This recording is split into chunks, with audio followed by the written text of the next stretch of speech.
Hello বন্ধুরা, আজকে রান্না করব কচুর শাক।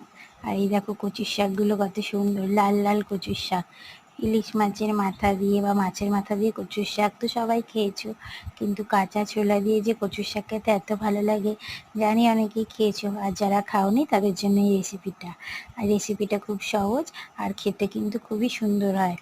আর আমি করব আজকে কাঁচা ছোলা দিয়ে কচুর শাক। কাঁচা ছোলাটা আমি রাতে ভিজিয়ে রেখেছিলাম, আর এখন কচুর শাকগুলো ছাড়িয়ে নিচ্ছি। কচুর শাকগুলো যাই বলো বন্ধুরা, খুব ভালো ছিল, একটুও কিন্তু হাত চুলকোয়নি। আর তাছাড়া কচুর শাক কাটার আগে আমি একটুখানি কচুর শাকগুলো ধুয়ে নিই, তারপরে কেটে নিয়ে আর একটু হালকা করে ধুয়ে নিই। আর অবশ্যই কচুর শাক কাটার আগে ধুয়ে নেবে, তাহলে দেখবে অতটা হাত চুলকোবে না। তারপরে মানে যখন কাটা হয়ে যাবে তারপর অল্প জল দিয়ে ধুয়ে নেবে। আর এই রকম কচুর শাকগুলো ছাড়িয়ে নিচ্ছি। আর কচুর শাক ছাড়াতে কিন্তু একটু সময় লাগে, কেননা যেহেতু মানে অনেকটাই মানে এগুলো করতে একটু সময় লাগে, যারা করে তারা জানে বন্ধুরা। তা আমারও একটু সেরকমই সময় লাগছে, কেননা খুব সাবধানে করতে হয়।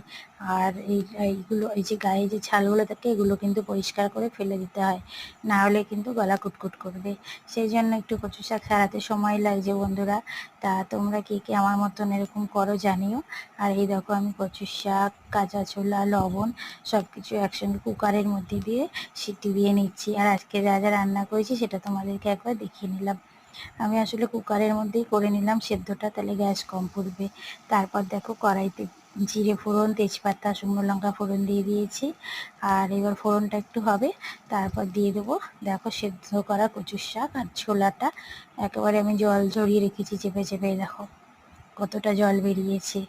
এবারে কচুর শাকটা এর মধ্যে দিয়ে দেবো, দিয়ে ভালো করে একটু নাড়াচাড়া করবো। একটু তেল পড়ে গেল কড়াই দিয়ে, আসলে ঝপ করে দিয়েছিলাম তো ওই জন্য একটু সাবধানে করতে হবে। আর কচু শাকে যেহেতু অনেকটা জল থাকে, তাই একটু ভালো করেই করতে হবে। আর আমি এর মধ্যে দেবো দেখো আদা বেটেছি অল্প একটু, আর একটু কাঁচা লঙ্কাটা আমি চিড়ে দিয়েছি, তোমরা চাইলে বেটেও দিতে পারো।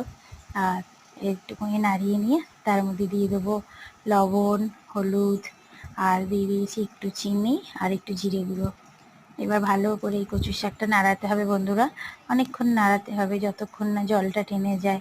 আর এই কচুর শাকটা কিন্তু অনেকক্ষণ মানে যেন কড়াইতে যখন আর লাগবে না তখন ভাববে জল টেনে গেছে, ভাববে হয়ে গেছে। এরকম কচু শাকটা প্রায় হওয়ার দিকে, আর একটুখানি নাড়াচাড়া করেই নামিয়ে নেবো। তা কেমন লাগলো আমার রান্নাটা জানিও বন্ধুরা। ভালো লাগলে লাইক, কমেন্ট আর শেয়ার করো, আমার চ্যানেলটাকে সাবস্ক্রাইব করে দিও। টাটা বন্ধুরা, দেখা হবে অন্য রেসিপিতে।